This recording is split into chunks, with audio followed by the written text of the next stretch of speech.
Sumasampalataya ba kayo sa Diyos ng mga pangyarihan sa lahat na may gawa ng langit at lupa? Sumasampalataya ba kayo kay Yesu Cristo, iisa ng kamay Diyos, Panginoon natin, ipinanganak sa Santa Maria Virgen, ipinako sa krus na matay nilibing, muli ng buhay at nalulog sa kanyang pagkakas. Sumasampalataya ba kayo sa Espiritu Santo, sa banal na simbahan Katolika, sa kasamaan ng mga banal, sa kapatawaran ng mga kasalanan, at sa muling pagkabuhay ng mga namatay at sa buhay na walang hanggan.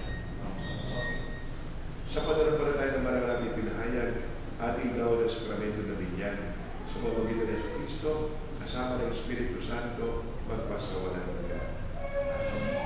Bunga ba sa inyong loob, pamilya ng mga bata? Bibigyan ka po natin.